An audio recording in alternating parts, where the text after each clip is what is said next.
What brings you the most smiles? What brings you joy? What brings you happiness, would you say? Normally I'd say that's a very personal question and I would walk off the set, but I won't do that today. Oh my goodness. The set's not that big, so you might trip over my wires. You know what? The thing that brings me the most smiles in the world is probably what most dads would say, my son. And I have a son, and I did bring his book. This is his 9th book. And he is 9 years old.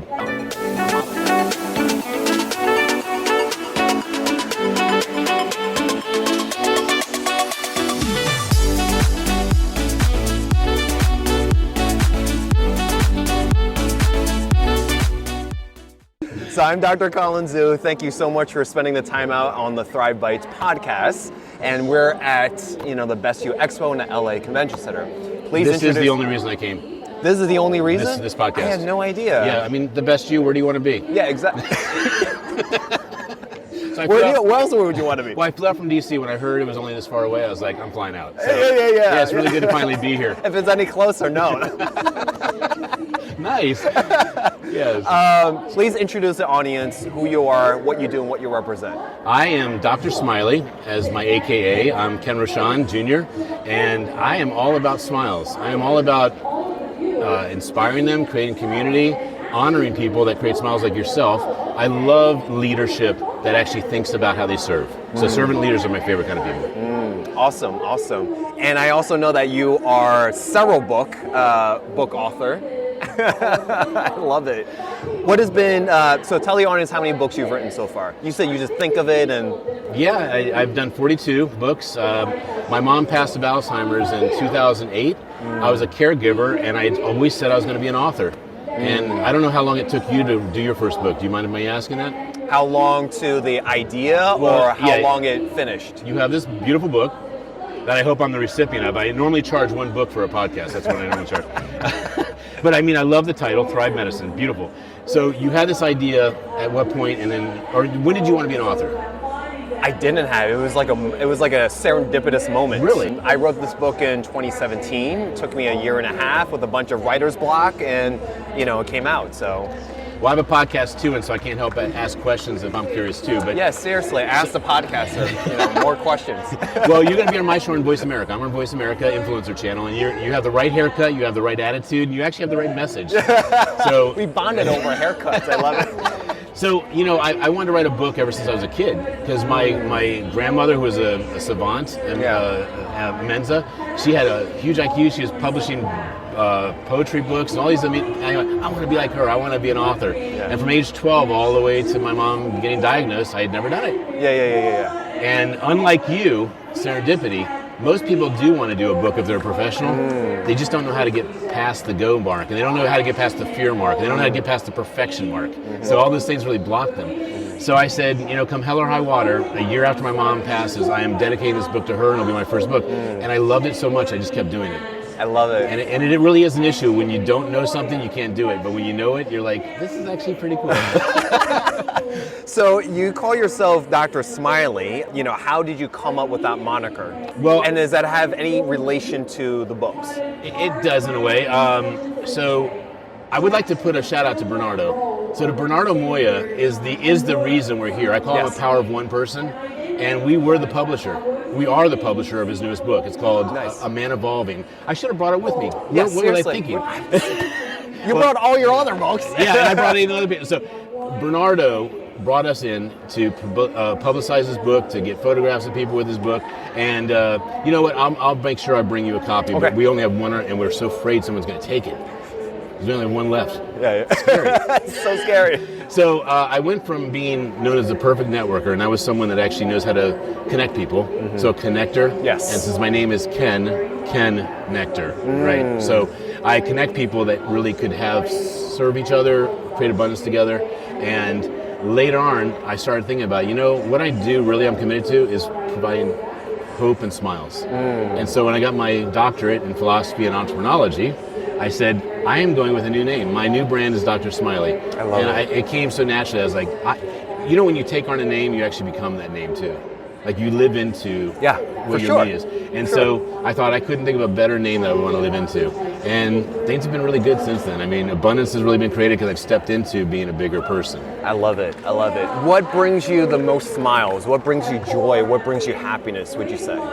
Normally I'd say that's a very personal question and I would walk off the set, but I won't do that today. Oh my goodness. The set's not that big, so you might trip over my wires. You know what? The thing that brings me the most smiles in the world is probably what most dads would say, my son. And I have a son, and I did bring his book.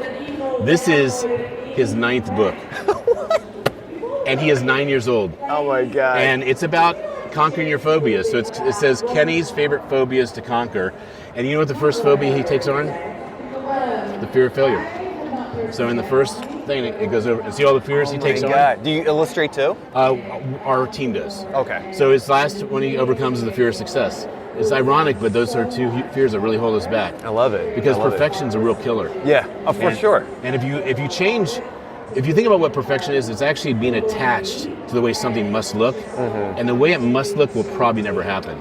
Yes. And so if you actually change that word from attachment to commitment, and you say, I'm committed to not being afraid, then you say, I'm going to get courage, But if you have a perfection mentality, it's like it looks a certain way, it doesn't fit, you actually push back. So you know what? I just had this discussion literally yesterday about perfectionism, and I was during my first working assignment in Las Vegas. I was hiking the Red Rock Canyon, and then something just dawned on me. And we always say that I'm not perfect, blah blah blah blah, right?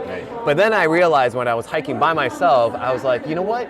We are perfect. You know why? Because if we were not perfect, we wouldn't actually manifest to existence. We wouldn't just exist. Totally. It's a miracle, and an infinite amount of things could have happened for us to not exist. So in that fashion, we are perfect. You know what I'm saying? But I love your, version of it, that you have to, there's an attachment to it. Yeah, and perfection is not joy, because joy would be pure joy. You wouldn't know the difference of the non-joy. And to really appreciate joy, you have to know non-joy. Yes. And so we actually adopted this in our publishing company. It changed the dynamic of how quick we can produce and how quick we can impact the world. So if you didn't do this book, we obviously can't hold it right now. And we can't read it. If you didn't do it. I know these are obvious statements. Yes. But the average author doesn't do a book because they're sitting in here. Or even in here. Okay? For sure. And so we can never market something that doesn't exist. And so what we have as a program is it's going to sound a little low class, but get her done. so we have the So we have the get her done phase. You have an idea? Great. Show me the book. Show me the manuscript. Let's get this book done. It's not going to be perfect. I'm going to tell you that right out of the gate. And then when it's put out, we give it to people that care about them. And we say, what would make this better? So that's the only question. What would make it better? And then we turn it into an excellent book. And then for the next 6 months after that, we turn it into a mastery.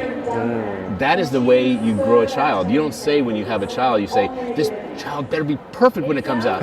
It better be the best. We had this conversation yesterday with someone that was pregnant. I was here at all these conversations. Seriously. There's Mike's under here. Yeah. He's just like smiling in the background. I'm like, what is that coming from? Well, this has been like one of the most important cards I've ever, and I'm going to give you one. Oh, thank you. And when we give this card to somebody, we actually give this card to people because we're honoring them for being a leader that actually inspires hope and smiles and community. And it's funny, but the guy who's at this event, he's on the first page of the LA Tribune. He's on the second page. I don't think anybody else on the first and second page of the Tribune. His name is Barry Shore, and he gave me this card 7 years ago this month at another event. And it was happenstance that Dr. Richard Kay, who happens to be here, I think with Bill Walsh, he said, Barry, come to this event. And it was my 13th time and my final time of going to the event. Had I said 12 times, I wouldn't have met this guy. He gave me a card that has been downloaded 4 million times. Wow. We have a book that you're going to be in because I love your style, I love what you're about. This is going out to 20 million people. And by the way, I am not a novice with numbers. I taught physics and chemistry. When I say 20 million, do you know how 20 million is derived? How does one derive how much impact a book will have? That's a good barometer type of question. It's a deep question because this book, for instance, has my name on it. The barometer of how much impact or how many downloads this have is based on my variable of my impact. This has the variable of impact of 500 people greater than me. So we have William Paul Young, who wrote The Shack. We have Rudy Rudiger, who was the movie Rudy. Frank Shankwitz, who created Make-A-Wish Foundation, 500,000 Wishes. My point is, you put big players in here, and you say, share it at will. Yeah. Which is what you're doing. Yeah. You know, the gentleman who came over and represented you, and is just really clean cut, he said, would you like to come to a podcast? And the only thing that's going to happen is some cross-pollination of messages. And I'm not a fool. I said yes in 1 second. Oh, because I appreciate that. Because you never know when another leader is aligned with you or how you can help another leader. Yeah. And a podcaster is a leader. Yeah. Period. Yeah. They have a message and they care about amplifying other messages. Yeah. And amplification with somebody with integrity is actually just making something louder so the world can hear it better. Yeah. Because we're in this podcast, we're all about creating a ripple effect. Yes. And I can't do this alone. I stand on the shoulders of many others, and I want to stand in partners with so many more others. Because this needs to happen. Your stuff needs to happen. We all need to happen. This expo needs to happen. Right. Because so many are crying out. You know, so many are voiceless. How do we reach them? Right? Yes. How do we touch them at the end of the day? Yeah, there's so many things you could go into directions. I mean, one thing I'll just say is when you don't reach them, you actually inhibit them from having hope in their life. Yes. They can resonate with somebody else. Because if I say this horrible thing happened to me, and everyone has horrible things that have happened to them, Yeah. and they hear that and they identify with that person, they say, if you can get through it, then I can. And there's that identification and recognition. That resonance. Yes. Yeah. And so that's one part. And then we talked about the impact that this has at 20 million. You're adding another element. So when we looked at variables, I just want to do a very simple mathematical. Yeah. When you're variable 1 and let's say you're 10, you're 10. If you're 10 and I'm 10, meaning out of 10, we're pretty good at what we do is getting the word out. 10 times 10 is 100. It's not 10 plus 10. It's multiplication. So you add one more 10, you're at 1,000 already. Yeah. It's really crazy.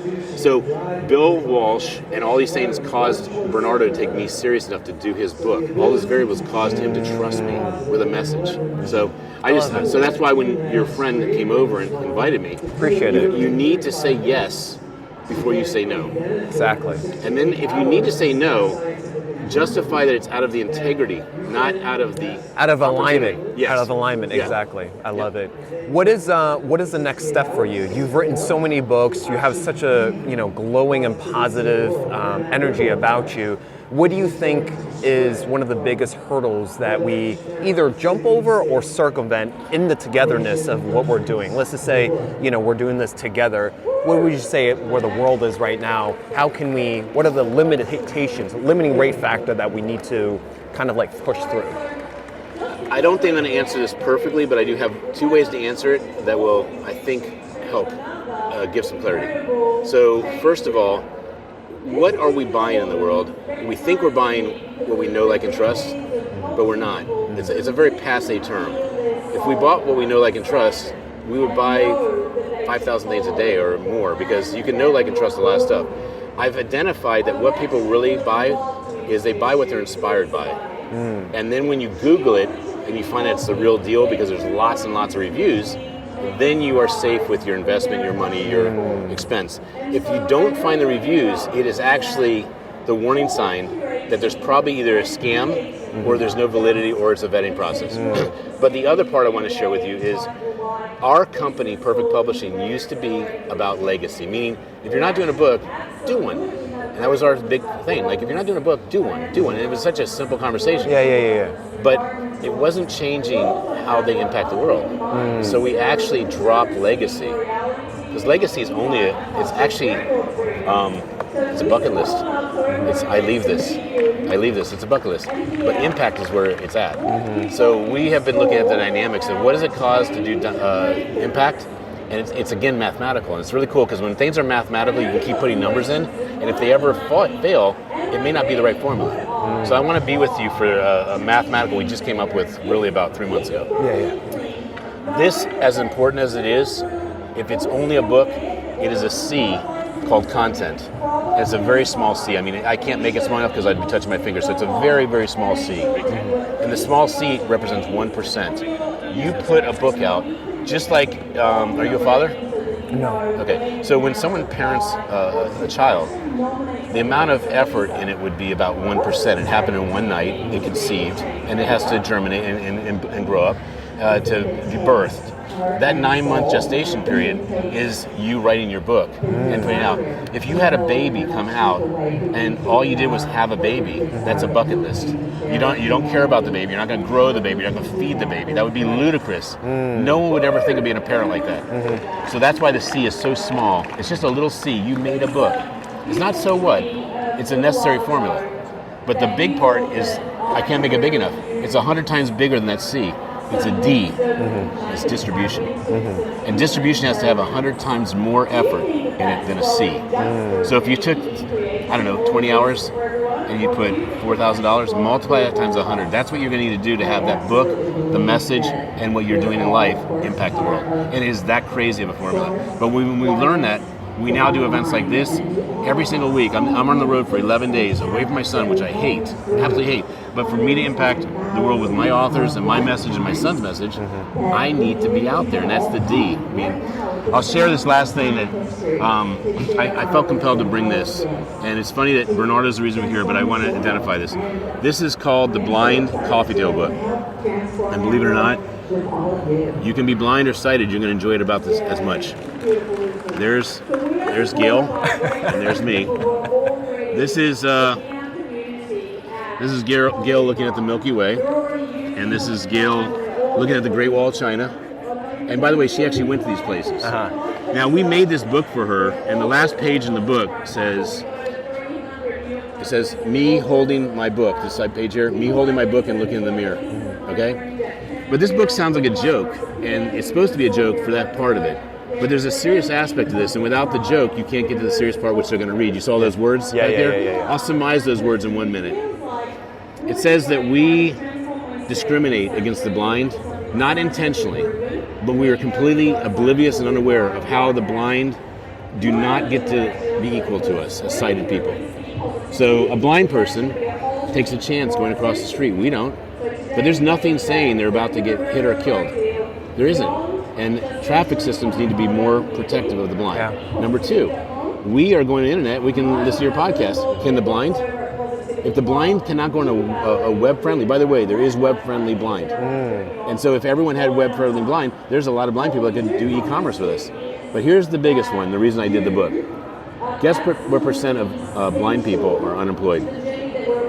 Unemployed. Ooh.